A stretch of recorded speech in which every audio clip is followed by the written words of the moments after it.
এই চলো। শালা হ্যান্ডেল না মেরে ঢুকু তাও ধরা পড়ে কেন?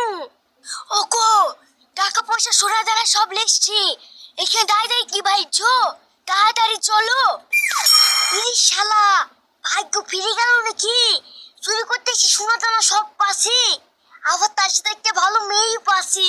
ঠিক আছে তো চ।